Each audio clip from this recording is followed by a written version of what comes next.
about before show.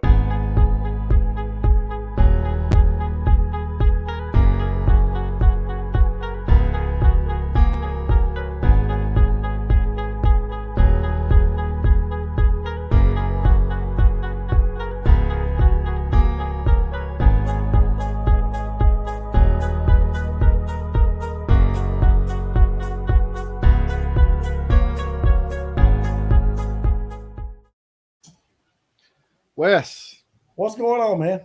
everybody seems to be on Berkeley Big Game. What's up with that? What do you like Berkeley Big Game? Yes, I do. Been using it for leader. When I use mono line, it's all I ever use. Tough. It's a very tough line, isn't it? Yeah, well, not just that, but for the money. You know, For the money. I tell you, not a while back. Turn this volume down. Drew Rankin was talking about braid and stuff, and Drew knew I like braid, so he sent me a link to some stuff called Reaction Tackle. And that braid is, I think it's 1,500 yards for $45 delivered to my door, 80-pound yellow. And I've never had an issue with it. It is super strong versus Power Pro would cost me over $350. You know, there may be some differences, but a lot of people I've heard don't like Power Pro. I don't know. Power Pro, they have more haters, but they also have a larger fan base than any other brand because they were the first ones to come out with the braid. So yeah, you had a lot of guys that wasn't familiar with using braid, didn't know what to do. They were taking a 4-ounce sinker and whip casting it and snapping the braid, and they were blaming the braid for it. And yeah, what they didn't realize is that braid doesn't stretch. So there's no stretch. That's the main thing I like about it. Other than that, in the line capacity you can get versus mono, there's no stretch. Yep. If I'm cut baiting and I've got a bait out there, say 40, 50 yards, when that fish hits, when I wind down, when I go to set the hook, and there again, I don't know the exact details of how far it stretches, but I know you've got a lot of stretch. The more mono you got out there, the more stretch you're going to have. Yeah. But if you got braid on it, if it's out there 200 yards, you go get as good a hook set at 200 yards as you are at 20 yards. That's one reason I like braid too. Yeah, you have no stretch. Yeah. And that's good. That's good. You want no stretch, especially for you hook setters. If you're a hook setter fisherman, jerker, then you want no stretch. And so if you do want to use mono, it would probably behoove you to use copolymer. Yeah, copolymer has less stretch than your monofilaments. I don't know what's up with the guys that name the companies that are naming these lines, because they're using like ancient Greek words, like poly. Poly is like an ancient Greek word that means many. Mono is an ancient Greek word that means one. Yeah. So, like one. If you're a Christian, then you believe in a monotheistic God. Yeah. So you got your monofilaments, which are made with one nylon polymer, and then you have your copolymer lines, which are made with 2 or more polymer nylon filaments. And I tend to lean more toward the copolymers. The copolymers they knot better. Like when I cinch especially if I'm using a thicker diameter line, like a 50-pound mono. Yeah. When I go to cinch like a Palomar knot down, it kind of doesn't want to seat all the way, especially on the bigger diameter lines, like 50 to 100-pound lines. I'll use a double cinch knot.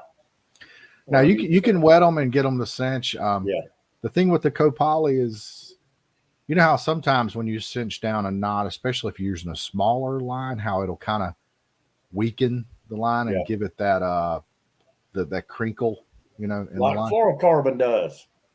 You don't really get that with the copolymer. Yeah. It's more supple, but it's less stretchy, and it's kind of more like a fluoro in regards to like abrasion resistance. It's not as sensitive to UV. UV light will weaken monofilament. So if you got your rods laying out in the sun where sun can get to them, then that's going to weaken your monofilament. Yeah.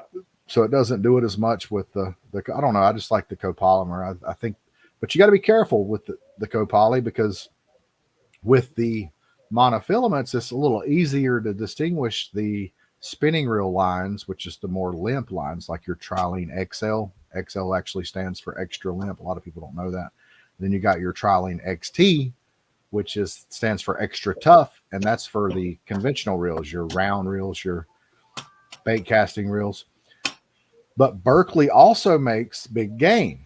Big Game is actually their saltwater line. It's what offshore fishermen use. It comes, and a lot of the reason that a lot of striper fishermen and cat fishermen like to use it is because it comes in bigger spools. You can get it in bigger bulk spools than you can the Trilene XT. Yeah. So those guys like that, so they can spool multiple reels. But it is an extremely tough line. I think the Big Game might be slightly more stretchy than the XT, a little less memory. But I'm more of a Suffix guy. I like just the same way that Trilene has the Trilene XL and the XT, the red box and the blue box. Suffix has the Elite and the Siege, Siege being the tougher, less limp line, and Suffix Elite being the more limp line that's more designed for spinning reels. Yeah. But they also have the offshore line, or the saltwater line, kind of like Berkley has the Big Game. Well, Suffix has a line called Suffix Superior. Yeah. And, it's a good line too. It's all strong, but we can sit here and argue and debate about which line is better and why. But at the end of the day, it's just, you can catch fish on anything. You can literally you can go with Zebco Omniflex. I remember years ago growing up as a kid, you remember I used to get up at 8 o'clock in the morning, watch a few cartoons, and then I was waiting for Roland Martin to come on Saturdays. Roland Martin. And then right after that, Bill Dance. And you remember what the line of the late 70s, early 80s was, don't you? Every commercial, it was that line. No, what? Strand. Oh, yeah. And I still see Strand every now and then in a store, but you don't really see it. It's not really advertised no more. It's not pushed and advertising like it used to be. It's not. Yeah, you're right. I still see it in stores. So, and a lot of your old timers love it. Love it. I go to the Bass Shack up here in Shelby to get my crappie stuff, and old man Charlie in there, he swears up and down Strand. I think it's Strand Fluorescent. Yeah. He uses 4-pound Strand Fluorescent, and he swears by it. Strand does make good line. Well, I bought some line one time. Man, Todd Asher was talking about line, and he said, pink. From my understanding, I think there's a couple of colors, but pink and red. They say red does. I don't know how red could, but pink is just another shade of red. They said that pink disappears quicker in the water column, and I don't know what they mean by the water column, how deep it is, whatever. But they say pink is one of the best lines to use. So I changed all my line, and I got some Andy Pink Tournament. Don't never get tournament line. Yeah, tournament breaks right at the spec. It breaks right at the spec. Mm-hmm. So I spooled up 8 reels and learned that the hard way. So yeah, most of your lines will break at least 30% over their rating. But yeah, I like the pink line. You remember the Red Cajun? Yeah, I do that. You can still get that. Oh yeah, back in there, like the early 2000s, and especially on Santee, everybody was using Red Cajun. The stuff is tough as nails. I mean, you don't want to use it on a spinning reel. I mean, it's got more memory than a phone book, but you want to talk about tough. The stuff is absolutely strong. Damn. Now this, I'll tell you, I've used this Strand catfish. There it is. Line. Yeah. And it's a really good line. It's nice and supple, and I was actually very impressed with it. I used it for a little while.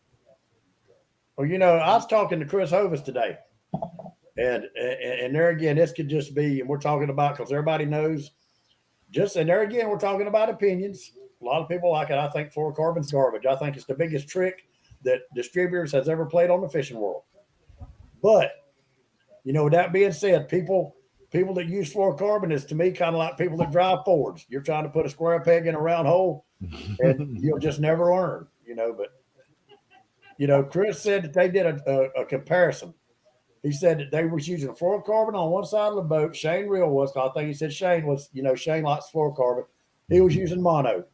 If I'm not mistaken, he caught 4 or 5 fish, and Shane and them didn't get a bite. And there again, then that could go back to not just saying that's true. Them fish that they were going across that day, he said it was on Thanksgiving. That could just they were just going over fish. There's so much debate about that, but super clear water. People say you're fishing super clear water, and then there again, like Chris said, how often do we fish water that you can see the down bottom when it's 80 foot? We're not in the Bahamas. We're in the damn Tennessee River. Right. I just don't believe fluorocarbon makes a difference in mono, but a lot of people do, and it's whatever floats your boat and gives you confidence. If you catch fish with it, use it. But you won't see shit on my boat. I think maybe it'll play more of a role in finesse tactics. When fish are actually eating because they're hungry instead of actually just a reaction strike. But it's different than mono, ain't it? Wouldn't you think it wouldn't let your bait present itself more natural? Well, yeah, I think it's cleaner than mono. I think that there's probably a lot more contaminants in the manufacturing process of monofilament. Yeah, but it refracts light differently. You know this. Like, yeah, you put it in shallow water, it's going to reflect more than mono is going to reflect more than fluorocarbon. Well, I look at it like this: you can use mono and say, for instance, it does. You're more likely to catch a fish with it. You catch a fish with it, then you got to hook the fish and you got to get it to the boat. The ship breaks. It's just weak to me. I like Copoly because Copoly is kind of like the in between. It sinks. Monofilament floats. Copoly will sink, and that's probably a lot of reasons. Maybe that's some of the reason that people use the fluoro. The only reason I don't like the fluoro is it just doesn't seem to last very long. It seems like it gets old. It dry rots quicker than anything else. Let's see. Daryl Barney said J.R. Abu Garcia Royal Bono line. Best mono I've ever used. Ain't made it in 20 years. First black or dark colored mono I ever saw. That sounds cool. I've never heard of that, Daryl. I like some different type of lines that most people don't use, like Maxima. I think Maxima is made in Germany. But yeah, I like Maxima. That's actually a copolymer. Maxima has a line called Ivory. And that's a weird color. Like you were talking about the black and the charcoal, the dark colored.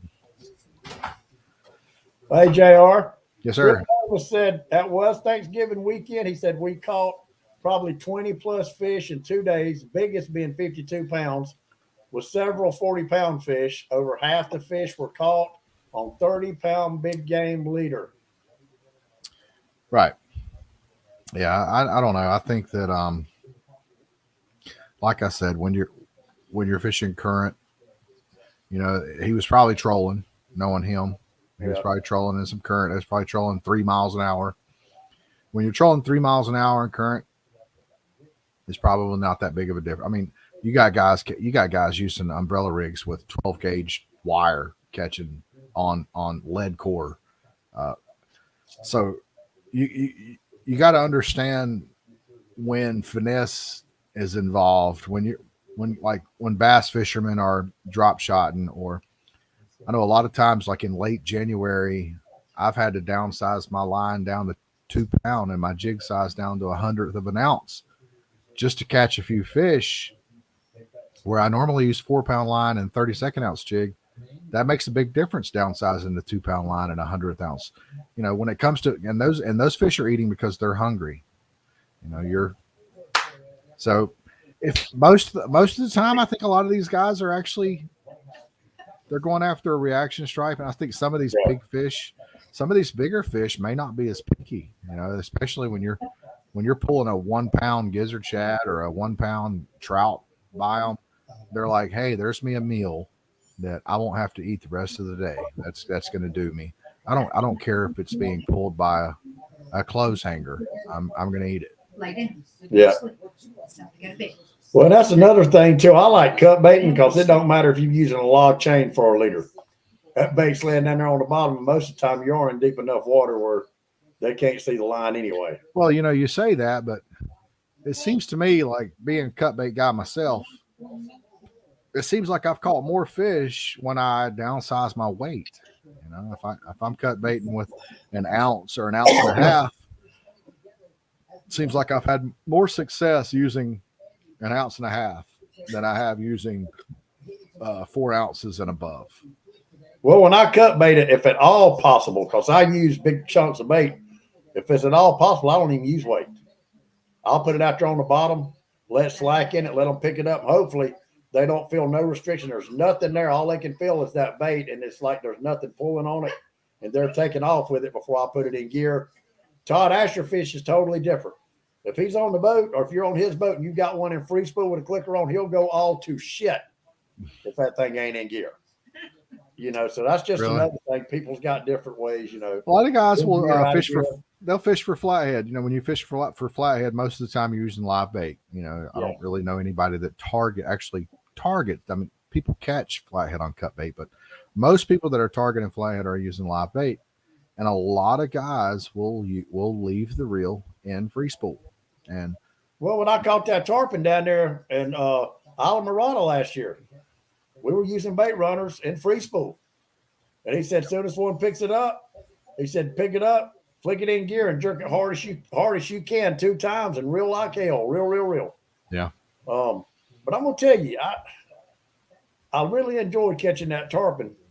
But the next time I go saltwater fishing, if I take that boat to the beach this year, because they are at Myrtle Beach, those spinner sharks are amazing, dude.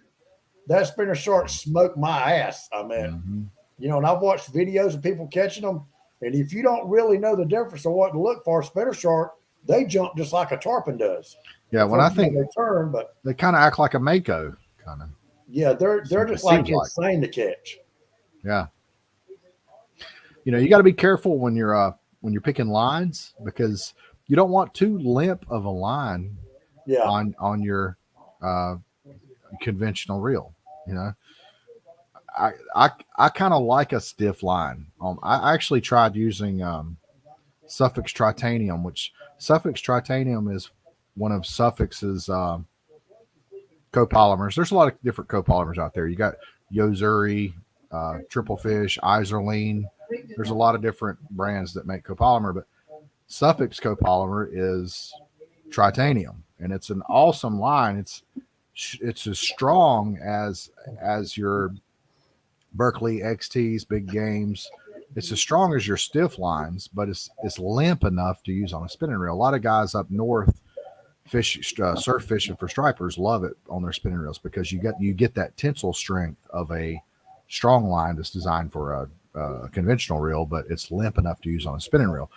So I tried using it on my conventional gear, my Ambassadors, and what I found was it was too limp for my Ambassador, because I was getting more bird nest. I was getting too much fluff when I would cast because it was just too limp. So I prefer a stiffer line. I like one of my favorite lines would probably be P-Line CXX. It tends to give me the diameter that I like, and it's not so limp that it creates problems when you're whip casting 2-ounce sinkers. Well, I still think across the board, at the end of the day, a lot of this stuff is overpriced.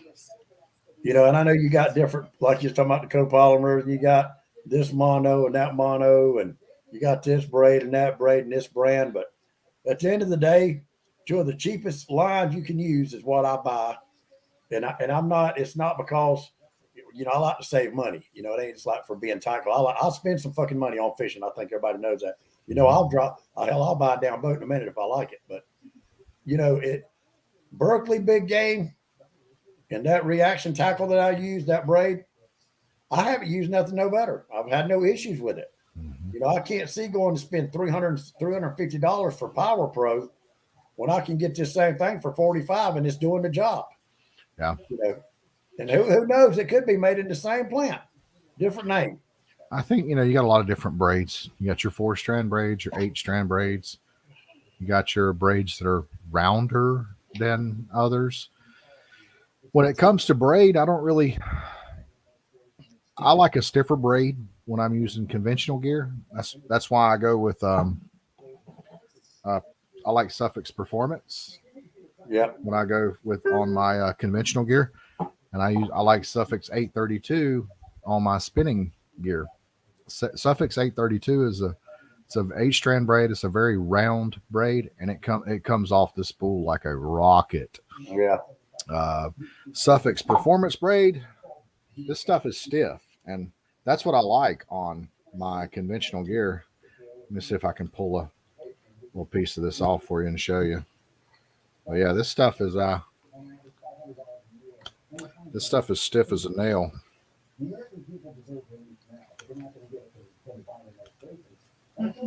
You pull that off, you see how it just kind of it doesn't just fall. Yeah. It kind of that's what I like on conventional gear. You don't want it to be too limp. I like the braid there again.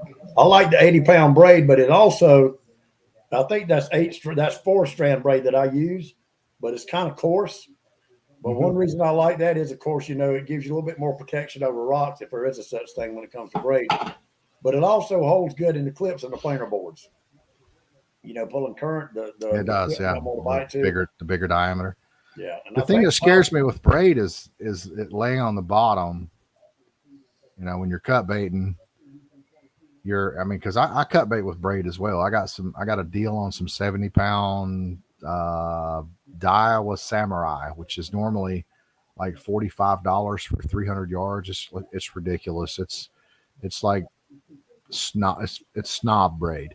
Yeah. But anyways, I ended up getting like an extremely good deal on a bunch of it, so I've been running it. But what I don't like about it is, when you're cut baiting, that line is laying on the bottom.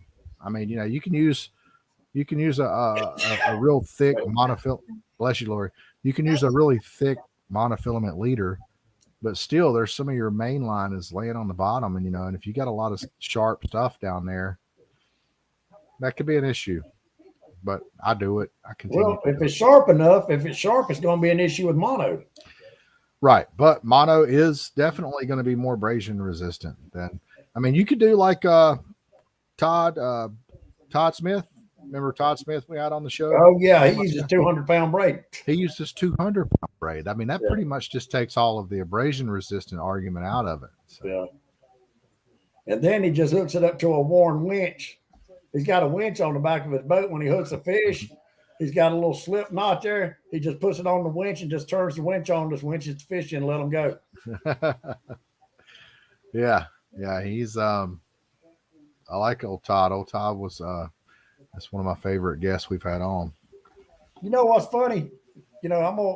This boat that I just bought, I'm gonna put a different bait tank in it because that 75 is big for that boat. I mean, I was looking at a 22 or 25-foot boat, but then you're really talking about a lot of weight, and I like the boat I've got. I like the size, so I'm going to put a 30-gallon bait tank in. Once you go freeboard, it's hard to go back to a boat without freeboard. Yeah. If you feel so safe, you feel so at home, you can kind of just forget that you're out there. I mean, in my boat, I can go out there, I can cast out my lines and I can go to sleep. And I mean, it's like I'm at home. I don't have to worry about anything. When I'm on a boat that doesn't have freeboard, I can't really sleep that well. I'm constantly looking around. I'm, thinking somebody's going to hit me. It's just you're not as safe. If a tree can come down and you could be anchored up. They could turn the wheels on. You could have some current. You could have a bunch of stuff come down and get on your anchor rope and pull your bow under and swamp your boat. That's not going to happen on a boat. It's not going to happen on your boat. That's the thing. They say Grady Whites are unsinkable. Yeah, they are. They're foam boat. They're foam filled boats. Grady White's got a reputation. They got no boat manufacturer. Boston Whaler doesn't have a great reputation for no reason. These boat manufacturers with these great reputations, they just didn't they didn't happen to have a great reputation for no reason. They got one for a reason. They're Way they build their boat. they're extremely well built. Yeah. Well, I think I'm going to enjoy it, but here's what's funny. I gave $1,020 for that bait tank a year and a half ago, maybe quite 2 years ago. I'm selling it for $1,500. I've never had nothing increase in value after using it like that. Yeah. A bait tank, but it is a Mel's. You know, and from Mel's. my understanding, you know, for anybody listening, if you're familiar with Mel's, he put a post up the other day. He's not taking orders no more. Mel actually started that as just a project, you know, just something to do to kill time. And then it really caught on, you know, people seen he made a good tank. Then he started trying to take orders. And then, like you said, you can't make everybody happy. And he said, I had people getting mad at me. He said, so just to keep people from getting mad at me, I'm going to change my whole concept. So what he's going to do now is he's going to build so many 30s or 40s. I don't know if he builds a 30 or not. I know he built so many 40s, so many 50s, so many 75, a couple of hundreds. And he's going to say, here they are. I've got 50 tanks. First come, first serve, and then be done with it. When they're gone, they're gone. And when they're gone, they're gone. And he said that keeps all the hype down and, you know, people ordering this. And then if I get caught up, you know, he said something happens and I might fall a week behind. People calls me. I said, well, I'm a week behind. Well, you said you're going to have my tank ready today. I want my tank today, you know. So he said he's going to do something totally different now. So that just upped the value of my tank. Yep, I know. I noticed where Chris Hovis was selling a 100-gallon Shad Shack, I think, for what? $1,800 bucks. And that's not a bad price for a 100-gallon tank. I mean, it's, you know, when it comes to these tanks, I mean, if the material went up on tanks like wood did. If you were able to buy just enough, I mean, you can't, but if you were able to buy just enough material to build a tank, and you know you could get it at a decent price, and you went out and you bought you a plastic welder, and you know you had everything you needed to actually build a tank. And if you were to start building a tank yourself, once you got knee deep into building that tank, you'd be regretting it. You'd be more than happy to spend $1,500 on a tank. Exactly. That is a fact. I mean, those things they're handmade. A lot goes into them. They're awesome. But yeah, what I like about them is you can use them for like a live well, like when you're in a tournament, you know, like we did. Yeah. You can throw your fish in there. Yeah. I mean, even the cat fishermen. I mean, if you got a 75-gallon, 100-gallon Shad Shack, then I mean, heck, you could throw a couple 50-pound blues in there. I mean, you don't even need a tournament live well. Well, you know, and say you're fun, you're just going out on the boat for a day, you know, just whatever. Mm-hmm. If your bait tank's clean, or if you clean it like I do mine, get the fish smell out of it every day, every time you use it. Throw you a couple of bags of ice in it, you got a cooler. You got a cooler. Yeah. Yeah. So, but I think my bait tank has served as much as a table and something to sit on. Yeah. If it's anything, you know, yeah, because it is. I mean, it'll hold a 500-pound man. Yeah. I mean, you can stand on these things. I mean, you're not going to hurt them. They're sturdy. Every boat that I've ever bought, well, going back 6 or 7 years, 8 years, the first thing I look at when I buy a boat is the floor plan of where I can put a bait tank. Mm-hmm. You know, it's all about the bait tank. I think 99% of your striper fishermen buy their boats, and they buy their boat around what they can do with a bait tank. Anybody correct me if I'm wrong? I think that you know, in the last 15 years, you know, the mentality's always been, when it comes to the hierarchy of what's important on a boat, it's always been space. Yeah. You know, everybody wants space. You know, that's why everybody's moving their consoles forward, is so they can free up all that space. Space is nice. I mean, don't get me wrong. Space is nice. It's very nice. But freeboard is also nice. And if you can find a boat that gives you adequate space and a lot of freeboard, I'll take adequate space and a lot of freeboard over no freeboard and a lot of space. So what you're trying to say? You didn't like my Sea Ark much as you said you did? No, I know. I loved your Sea Ark, but I mean, if you and I were to get caught in some snot out in the bay, I would have been scared. Well, hell, I would have too. Yeah. But that's like that second day we were there, we had to go in early. I mean, even if we were on Lake Wiley, in your Sea Ark, even if we were on Lake Wiley and we got caught in a pop up thunderstorm in August, and lightning bolts, and all of a sudden it's white capping out there on Lake Wiley, and that worries me, honestly. Yeah. Any boat that doesn't have, when you're in a boat with freeboard and you don't have to worry, like when you're on any lake. I mean, I understand that if you're in the ocean, yes, you still have to worry in the ocean, but when you're on that Grady, like you're literally never gonna have to worry ever. It doesn't matter how rough it gets out there on any lake. That thing's gonna be begging for more. It's nothing. You're gonna love it. That's priceless. Well, Mama likes it, so I showed her some pictures of it. She said, "I like that one. Buy it." I said, "Hell, I'm kind of partial to it too." Grady puts a lot into their fit and finish. I like that. I like when you got you can take a 30-year-old Grady, and that gel coat's still going to be in better shape than a lot of like lower end boats that are 20, 30 years newer. Listen, you may not believe this, but I went down to Paul Getty's today at Tactical Sonar. Mm-hmm. That boat come with a HDS Gen 2 touch, right? 12, and then it come with a carbon, HDS 9 carbon. Nice. And, I was just getting into. Well, I'm trading them in. I'm trading both them in toward a Garmin. Same thing I've got on the Sea Ark. I got it. Actually, it's in the mail today. But anyway, he was looking over the units and everything, and what was I going to say? I don't know, but I think I would have kept the 9 carbon and the 12 Gen 2 touchscreen. Oh no, Lowrance ain't even on the same page with Garmin, brother. And that was a Gen 2 too. I mean, you can't even get an update for a Gen 2 no more. I mean, you can get us some pretty good cards for it. But anyway, I like Garmin. That's what I want. That's what I've got used to. So anyway, I got $1,200 trade in. They gave me $1,200 for them 2 units. I would have given you $1,200 for those 2 units. That's a steal. You could have sold. You know how many people are wanting those carbons? Those carbons are like the hottest thing out there right now. You could have gotten $1,500 just for that 9-inch carbon. Well, really, because Bass Pro Shops has got the 9 carbon right now for $800. Yeah, but you can't get them; they're out of stock.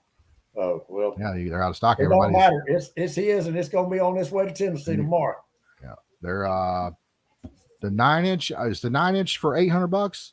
Yeah, is it really? Okay. Yeah, but there again, it's just what you like. I like Garmin, and that's what I went with. But anyway, so I pulled up down there, and these 2 old guys come up, and this one guy, he was walking up around the boat, and he actually asked me. He said, "Is this a 2021 or is this a 2019 or 2020?" And I said, "A 2020 what?" He said, "The year." And I said, "No, sir. This is a 1993."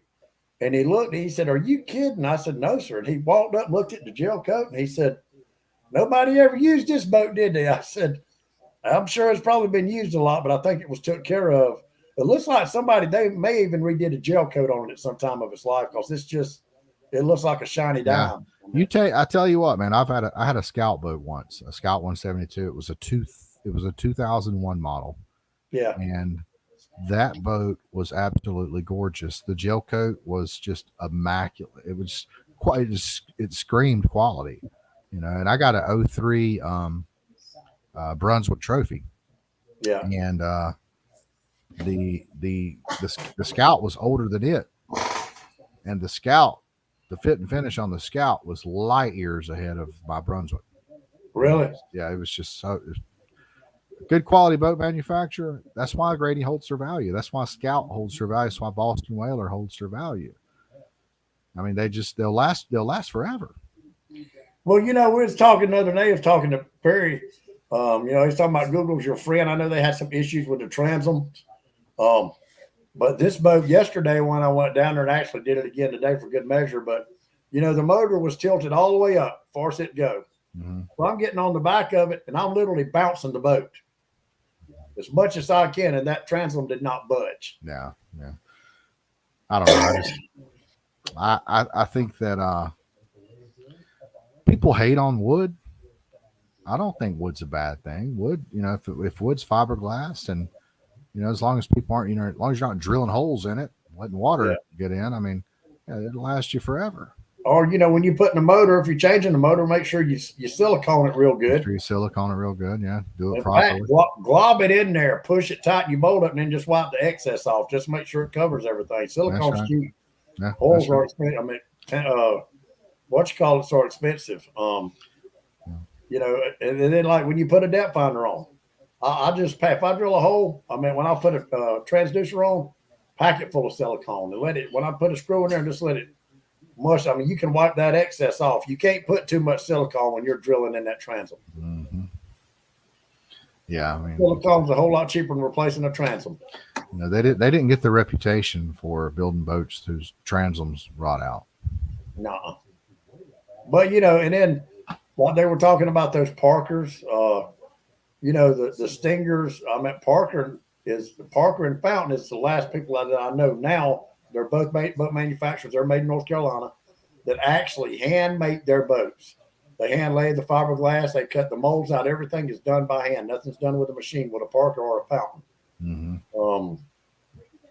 But everything I read on the Grady White, that particular boat, that particular year, there was about 4 or 5 threads about it. One guy said, his exact words was, he said, God made Grady's. In the boating world, God made Grady's. Yep. They're comfortable.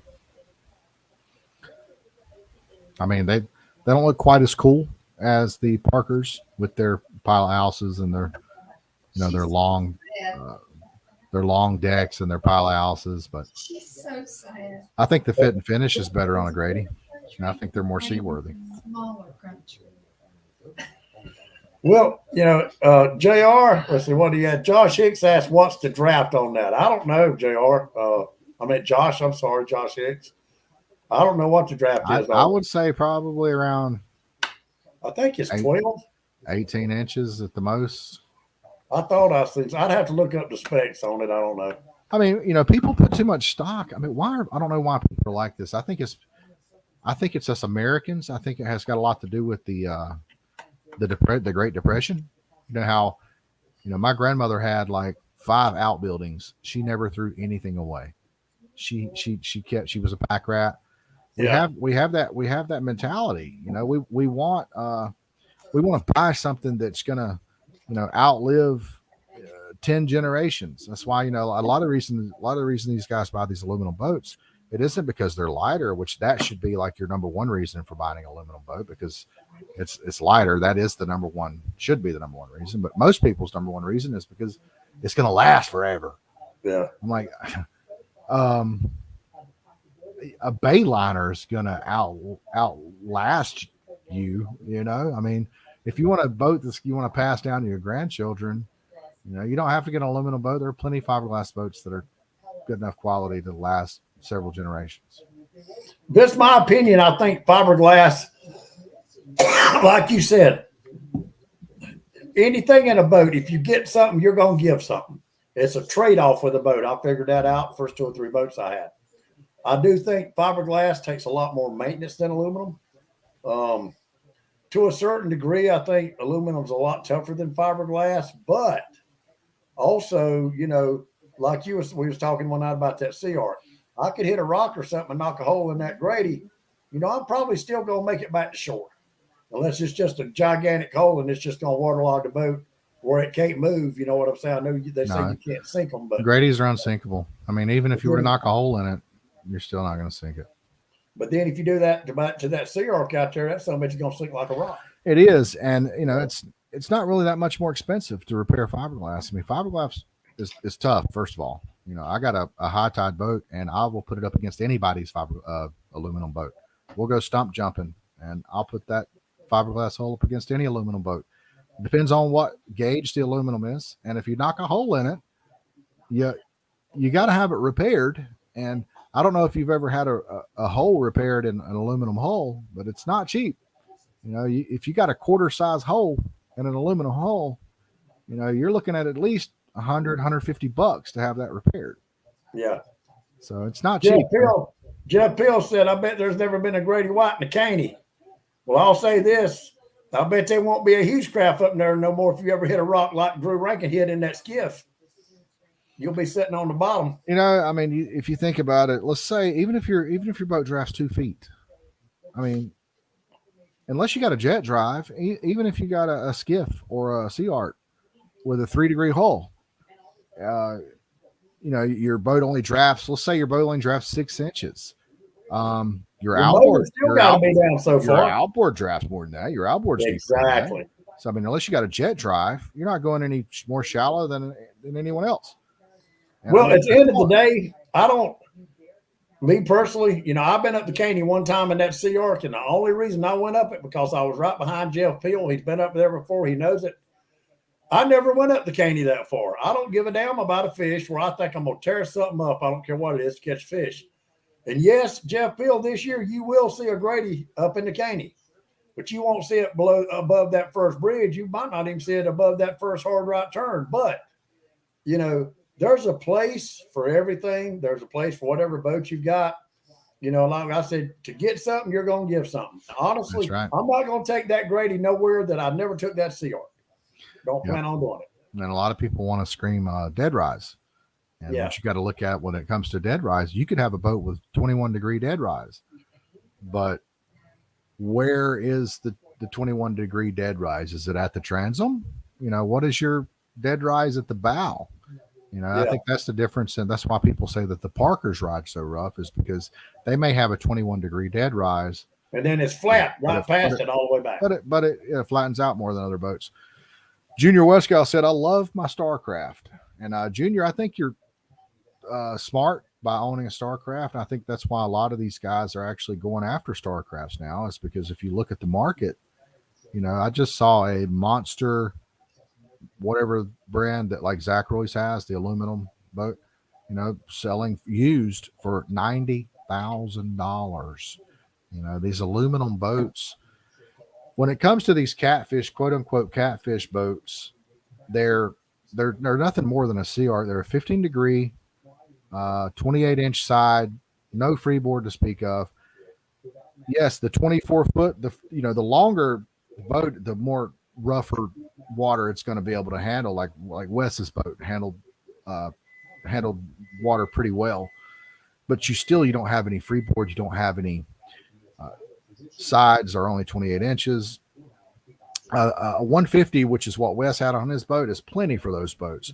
Why in the world anybody would put 300 horsepower outboard on these boats is beyond me. I mean, you're going down there, you got a 300 horsepower, you put the hammer down, and I mean, you feel like you're gonna like be a torpedo. Like you feel like if you could like hit some wake with a 300 horsepower with the hammer down, you hit some wake and you come down the wrong way and it's going to shoot that boat under the water like a darn torpedo. That's what I feel like when I'm in them. Well, Jeff Peel said that's okay. His boat's 4-wheel drive. I mean, hey, I know a guy that took a, what is it? What are those boats called? Stormcat? Yeah. Stormcat?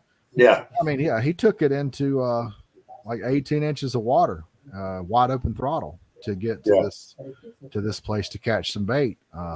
Zach Taylor, granted, you know, it wasn't his boat. I think Zach, like, he works for a marina and, you know, he gets a boat, but still, I mean, these boats can go shallow. I mean, even your boat, let's say your boat drafts 18 inches. I mean, how often are you going to be fishing 18 inches of water? You know, when I'm in my boat, once I hit, you know, 2, 3, 4 feet, then I start getting weary. I'm ready to trim the motor up. I'm ready to get on a trolling motor. I'm not trying to go wide open throttle in 3 feet of water. Well, the only bad thing now about my boat and Jeff's boat and even Scott's boat, if you beach one of these big bastards, it ain't just jump over the side and push it off a sandbar. You might be stuck for a minute unless somebody can come out there and help pull you off. Yeah. I mean, you might as well plan on getting wet and just maybe throw an anchor up on the shore and hop off in knee-deep water and do it that way.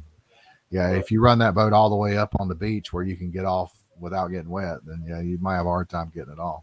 Now, there's another issue with my boat, and I was thinking about this. I've tried to talk about this before I bought it.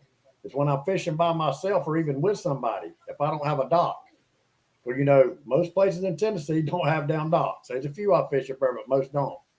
A lot, for instance, say when I go to Carthage, I don't know if you've ever been to Carthage yet, JR.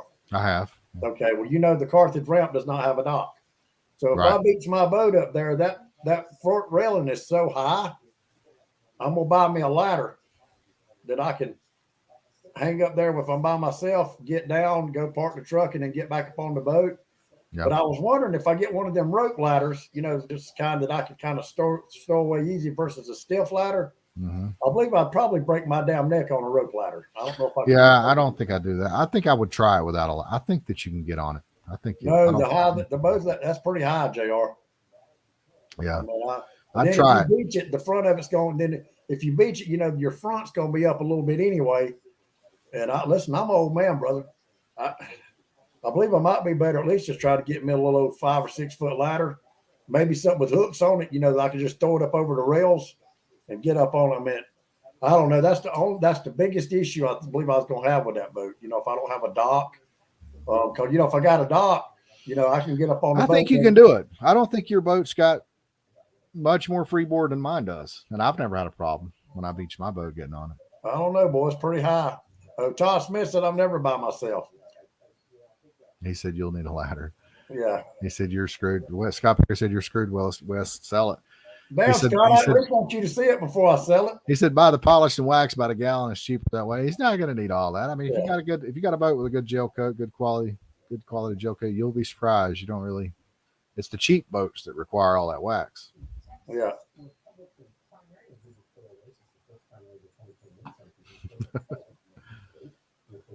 Damn, Scott said I'd probably have it sold before he got to see it. Damn. Hey, Scott, what did you say about T. Evans? Scott told T, said when he moved in that new house, he said, you better be careful. He said, first girl moves in it. He said he'll have a girl in it. She'll own the house before the HVAC. Dude, I fell out when I read that. Yeah, I'll tell you what, he's probably got them lining up right now. Dennis Roseman. Dennis Roseman's over here. Dennis, what do you think about your Grady? Does Dennis got a Grady? Yeah, in fact, I talked to Dennis yesterday, asked him what he thought about his. He said it's the best decision he ever made in his life. I mean, the only bad thing I read about him was transoms, and I checked that transom for everything, any way I knew to check it. But the big deal was get on back of it, bounce something down on the motor. If that transom flexes any at all, stay away from it. That transom was solid. It didn't budge. That's and that right. thing's got a 225 Mercury on it. If I ain't mistaken, oh my God, how awesome is that? Huh? How awesome is that, dude? You got a 2020? Ain't it a 2020? 225? No, the motor's a 2019. 2019 with 72 hours on it. Wow, you got a brand new Mercury 225 on it. That is awesome. Brand new trailer. Trailer's never awesome. been used on that boat. My God, that's awesome. Now, don't Mercury? Everybody watching on here, I don't know, but it's my understanding Mercury makes the big. I think Mercury's 4-strokes are the heaviest motors. Somebody said they were heavier than Yamaha, and I know Suzuki's the lightest, I think. Well, I know Suzuki has the lightest horsepower per weight ratio in their 140, but because it's built on a 115 block. But yeah, I mean, I'm sure all of the other 4-strokes, they're all probably comparable.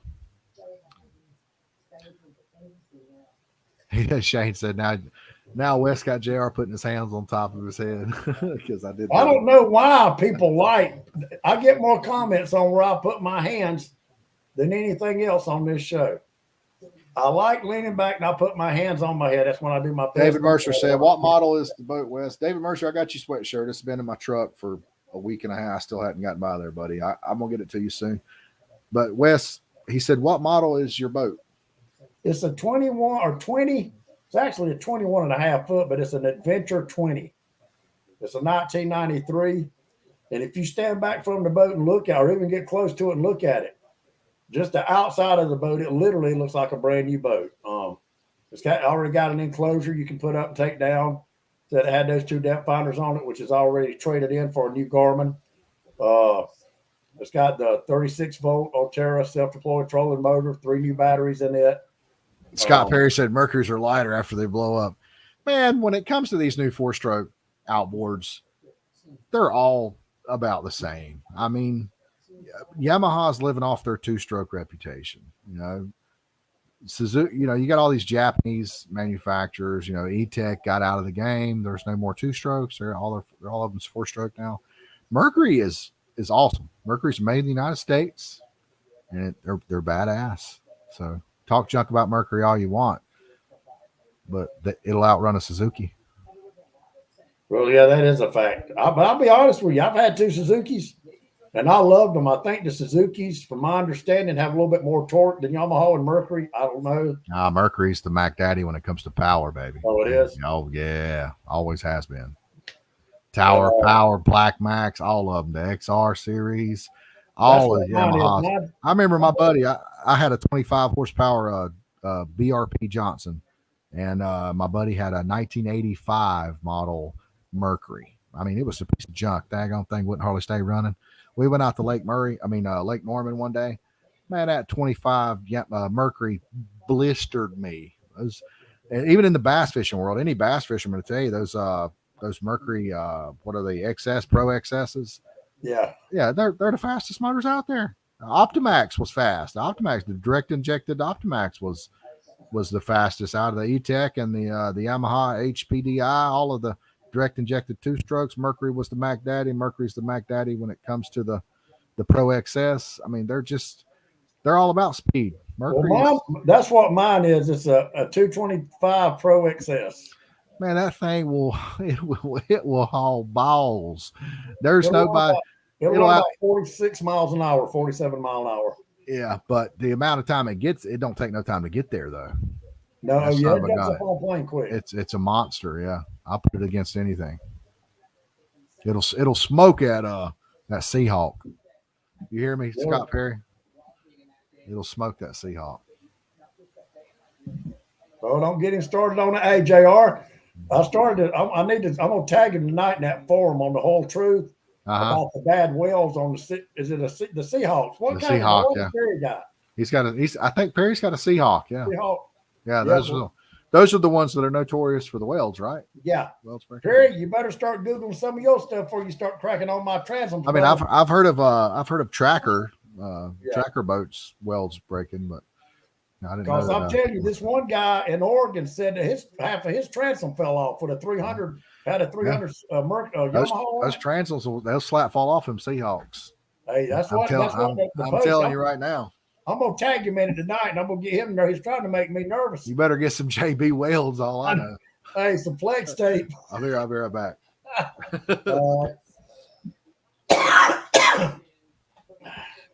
Yeah, Scott Perry had me all over Google last night when he told me, when he started talking about them transoms rotting. Google's your best friend. I was looking up all kind of shit on damn Grady Watts and the damn transoms, and then I accidentally come across, talking about the Western boats out there. There was a link about Seahawk, and I didn't know what Perry had about the Seahawk motors. They were the motor mounts back there. I guess you call it a flat transom. I don't know what they call it, platform. But they was having issues with the welds, the way it was made into the boat. And one broke, and the guy's motor, he had a 300 Yamaha on it, and it was actually kind of sitting like this where the weld broke right here. But he said he got it back to the boat route, and North River fixed it. They said there were some issues with that, but Perry still got a badass boat, so Perry, I think Scott told me he's going to take his all the way up to Caney. Grady Rock. It might be Grady Rock, Perry, but you might better worry about that North River weld.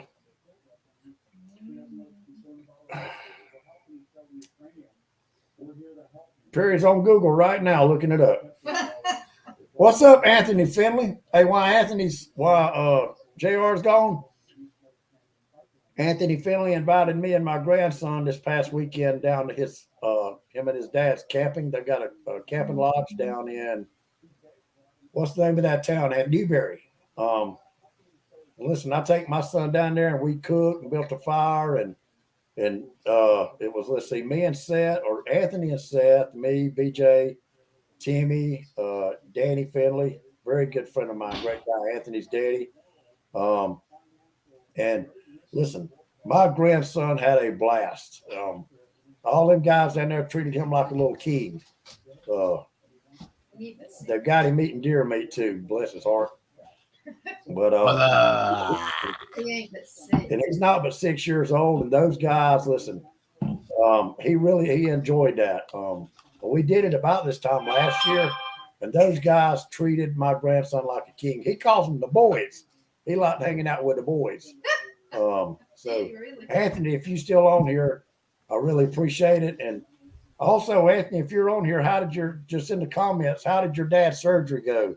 I was gonna call you later after the show was over, but since I see you on here, if you don't mind, just comment how your dad's surgery went today.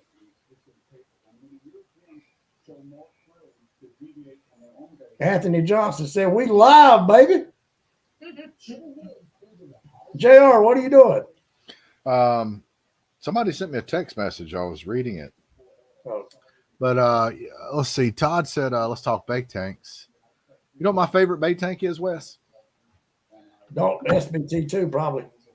Super bait tank. No, that was my first bait tank. My first bait tank I ever bought was a 30-gallon super bait tank. Keeps alive. I actually gave it to Alan for $150. But my favorite, and I borrow it. That was the deal. I was like, I'll give it to you for $150, but I get to borrow it anytime I want to. So What was it? the SBT to the super bait tank. But my favorite bait tank is Shad Shack. Really? That is. I never had an issue. I had a wall leak. Chris made it good. Can't say nothing bad about him. I think that people are whining over nothing. I mean, the welds cracking or coming loose on the bait, the filter side and the bait side, that the wall in there, the welds coming. I mean, it's such an easy fix. You know, I mean, if you're that worried about it and you want it to be bulletproof and last forever, then glass it. Yeah. You can buy a glass kit at Walmart for $10. It's easy. Yeah. Glass it. It's not that hard. Listen, I think we as human beings, as people, or what few striper fishermen are human, we've just got to find something to complain about.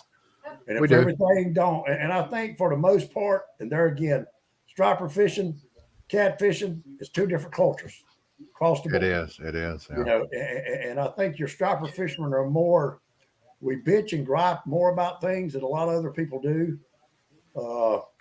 I don't know I why. think you got a lot more snobbing going on in the striper world. You got a lot That's more a like fact. looking down at your nose at people, kind of condescending. Yeah, You know, I'm better than you. I got nicer things than you. It's I cat don't know fishermen. about that because some of them hillbilly cat fishermen's riding around $70,000-$80,000 boats. That's I the mean- thing is in the catfishing world, we're getting some of that too. You know, Yeah. but you know, for the most part, you know, we're kind of known as you know, we're trash. We're just, but we're kind of like proud of it. We're kind of like the kid. You know how Kid Rock's kind of like proud to be like white trash. You know, that's Yeah, it's kind of like the catfish world. We're kind of we're trashy, but hey, you know what? We're proud of it. What you gonna do yeah, about we are who we are. it? Yeah, Like me for who I am, or leave me alone. You know, it don't matter. Yeah. That's Good why I've people. always said, you know, and I don't, and I'm not saying this to be condescending, but I've always tried to help people or try to be nice to people. And listen, I don't brag, and I'm gonna pat myself on the shoulder for a minute. I have helped a lot of people. I've helped a lot of people and did things for people that would blow some people's mind that they'll never know that what I do. You know, but I will say what's on my fucking mind. I don't care. And if you know, and a lot of people like me for that. Some people don't.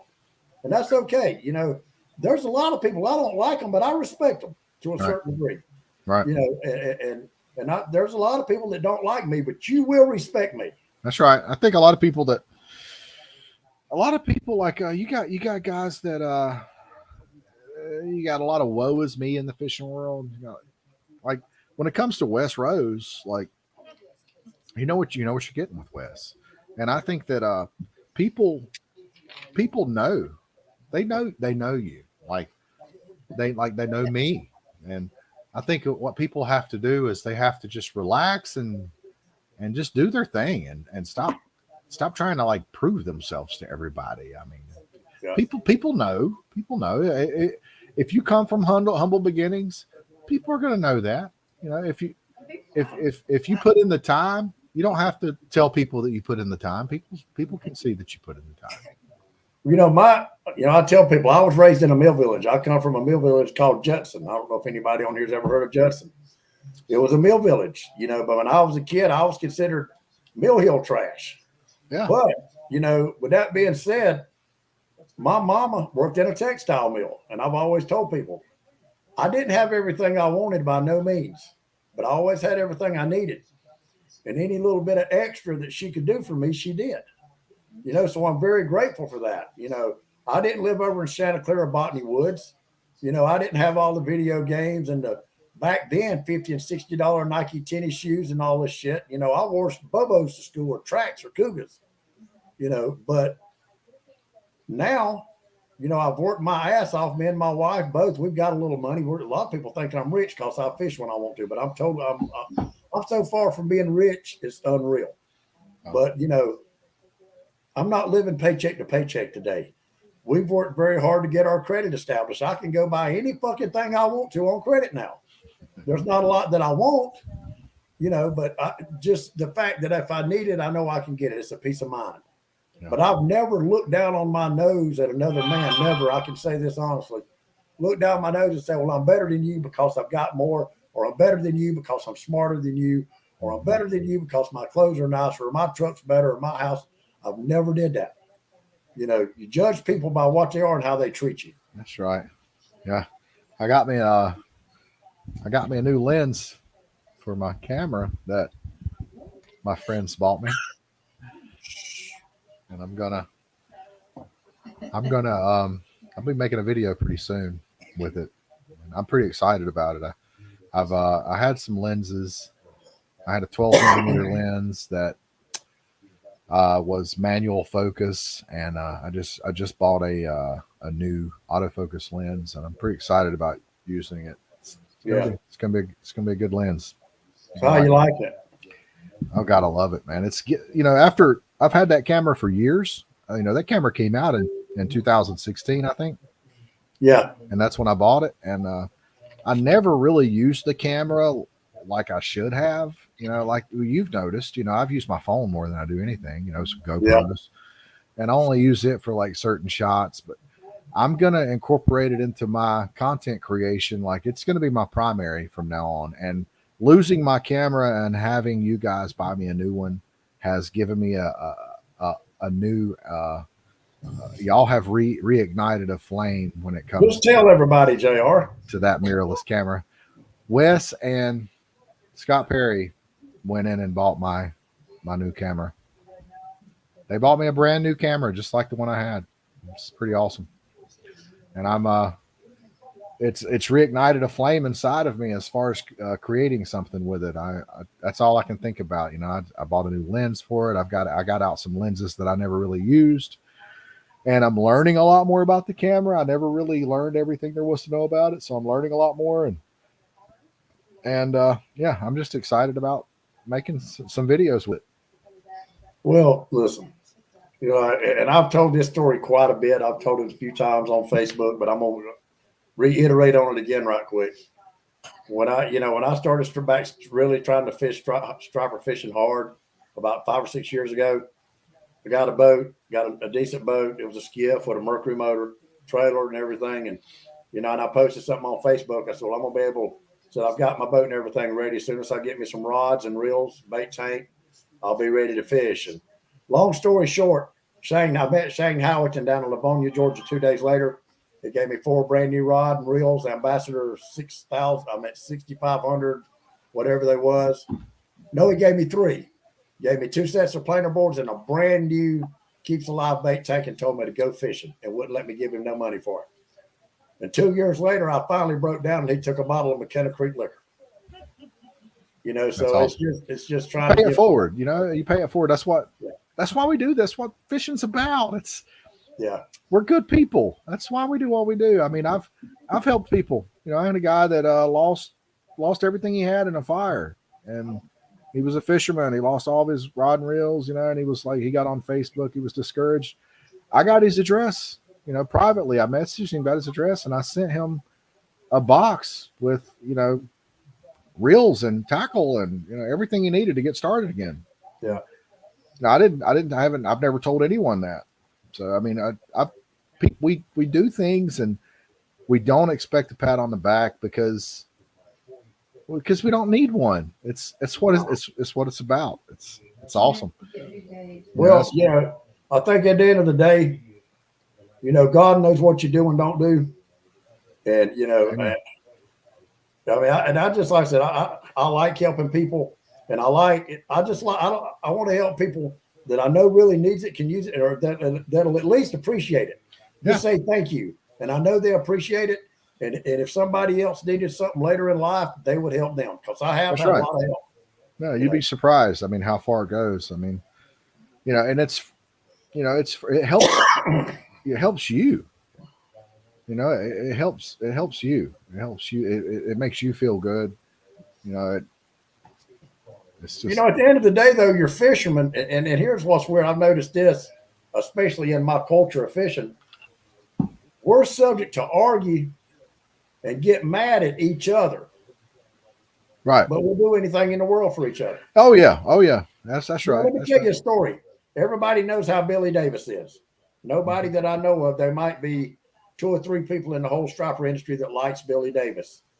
So I'm not going to get on this. Everybody knows how I feel about him. But yeah, Billy Davis's boat, his self-deployed trolling motor didn't go down. Something happened anyway. His boat got away from him down at Chickamauga and is floating down the river. And for years, he had talked shit about Anthony Johnson. To hear Billy talk about Anthony Johnson, you think he was the biggest piece of shit that ever come out of a horse's ass. But Anthony got Billy on the boat, took him down there to get his boat. His boat was going downstream. Anthony said, come on, get in. We're going to go get your boat. They got in there and get the boat and bring it back. From my understanding, I don't know, I wasn't there, but Billy didn't even say thank you. That's the story I got. I don't know. But now Billy and Anthony are friends. So, like I said, at the end of the day, I just think it's cool when people, I like people to get along, especially my friends. Because I've got friends, I've got a lot of associates, I've got a few friends. But I hate it when I've got 2 friends that don't like each other. When it comes to like, if someone doesn't say thank you, you can say, you don't have to actually like utter the words thank you to say thank you. Thank you can be a look. Thank you can be a gesture, Or not. When, like, if the same thing would have happened to you and I, and you and I had beef and I helped you out on the lake, and I towed your boat back to you, I could have looked at you and you could have looked at me and we could have just gave the nod, Appreciate it. I don't like you, but I respect you and I appreciate what you did. That's a thank you. It doesn't have to actually be words. But there again, at the end of the day, though, JR, we're human. Everybody's different. That's Amen. what makes us up. And everybody's got different reactions. You might feel stronger about this. You might have a real strong feeling about this, and 1,000 other people could give a shit about that, but you feel strong about it. So that's what matters to you. And that's just the way people's wired. Yeah. So. Look at what's going on with Russia and Ukraine. There's a lot of guys, I'm sure, that in Ukraine that have beef, but when it comes to someone attacking their country, they forget about all that stuff. Yeah. Well, I'll tell you, for what it's worth, I don't know. I don't understand. I've been watching this. I've been following this for a week now. And the saddest part to me is them kids and them women over there. Just these people have had to leave everything they've known their whole life. It's just kind of like if somebody come in here tonight and me and Lori had to pack a few bags and take off walking up the damn street, and everything we've worked but since we've been together the last 9 years, we got to walk away from it. And there's not going to be nothing to go back to, but then we have to be blessed to hope that we're still living. Yeah. I think Putin is, I think he's starting to realize, you got companies pulling Russian vodka from the shelves. He's having to pay like so much more for like just simple things like coffee and. Yeah. So I mean, but like I said, it's just people, and but fishermen in general, some of the greatest people I've ever met has been fishermen. Across the board, you can't beat people that fish. I mean, if you don't like fishing or love dogs, you're not American. Just my 2 cents. Yeah. Jason Penley, Jason, this is a fishing show, but every now and then we just kind of talk whatever pops up. Yeah. That's the reason some people like to be here. We don't necessarily stay. We liable to talk about world peace next week, so just tune in. Yeah. Yeah. Well, Biden's taking the stand. Y'all about ready to call it? You ready to call it, Wes? It's been a good one. Yeah. Well, we still got 18 people watching. And- Wait a minute. Maybe Biden needs to come on every Tuesday. More people watching us than they are Biden. Man, I cannot wait to see the Grady, bro. I can't either. It's going to sit right there. I got the rod holders ordered for it. I gotta come down, man. I gotta come down. How far are you from a lake? What's the closest lake? Harwell to you? Yeah, Harwell. Harwell? Well, What no, is it like? Saluda, if you consider Saluda as a piss hole, but What it's is it about like? 12 acres. How far is it from you? 20 minutes. 20 minutes? Yeah. And I might have to come down there, man. We're gonna have to take that thing out. We'll I do wanna- it. I'll I be here wanna- all week. Yeah, I want to be on that thing on the water. I want to see what it feels like, and I know it's awesome, dude. All right, Wes. Well, hey, I'm thinking about if they don't mandate me at work, I'm thinking about getting in that Southeastern tournament Saturday morning. So if you get a chance, you don't have anything to do, come on, hop on the Brunswick.